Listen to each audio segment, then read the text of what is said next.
अष्टविनायकांपैकी 5वे स्थान असलेल्या थेऊरच्या श्री चिंतामणी गणपतीची कथा गणेश पुराणात अतिशय सुंदरतेने वर्णित केली आहे. चिंतामणी म्हणजे मनातील सर्व चिंता दूर करणारा आणि इच्छा पूर्ण करणारा देव. थेऊरच्या चिंतामणीची मुख्य पौराणिक कथा खालीलप्रमाणे आहे. पौराणिक कथा. चिंतामणी खडा आणि गुणासूर. 1. राजा अभिजित आणि गुण. प्राचीन काळी अभिजित नावाचा एक शक्तिशाली राजा होता. त्याला बऱ्याच काळापासून अपत्य नव्हते. ऋषींच्या सल्ल्यानुसार त्याने कठोर तपश्चर्या केली, ज्याच्या फळाने त्याला गुणासूर नावाचा अत्यंत पराक्रमी पण तितकाच गर्विष्ठ मुलगा झाला. गुणासुराने पुढे आपल्या शक्तीच्या जोरावर संपूर्ण पृथ्वीवर ताबा मिळवला. 2. कपिल ऋषींच्या दिव्य चिंतामणी. एकदा गुणासूर शिकार करत असताना आपल्या सैन्यासह कपिल ऋषींच्या आश्रमात पोहोचला. कपिल ऋषींनी गुणासूर आणि त्याच्या अफाट सैन्याचे स्वागत केले आणि त्यांना जेवणाचे आमंत्रण दिले.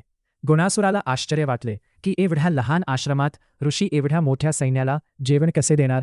परंतु कपिल ऋषींकडे इंद्रदेवाकडून मिळालेला चिंतामणी नावाचा एक चमत्कारी खडा होता.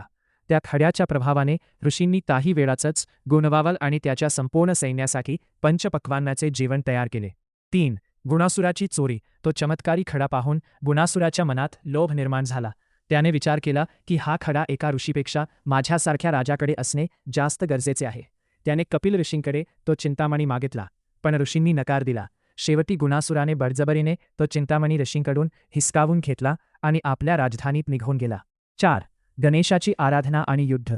आपला प्रिय चिंतामणी गेल्यामुळे कपिल ऋषी अत्यंत दुःखी झाले. त्यांनी भगवान गणेशाची आराधना केली. गणेशाने प्रसन्न होऊन ऋषींना वचन दिले की ते त्यांच्या चिंतामणी परत आणतील. भगवान गणेशाने गुणासुराशी युद्ध पुकारले. थेऊरच्या याच भूमीवर कदंब वृक्षाच्या कळंबाच्या झाडाखाली छायेखाली हे भीषण युद्ध झाले. गणेशाने आपल्या अमोघ शक्तीने गुणासुराचा वध केला आणि त्याच्याकडून तो दिव्य चिंतामणी खडा परत मिळवला. 5. चिंतामणी नाव कसे पडले.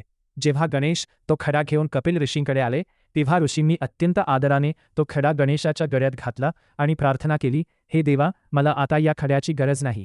तुमच्या दर्शनाने माझ्या सर्व चिंता दूर झाल्या आहेत.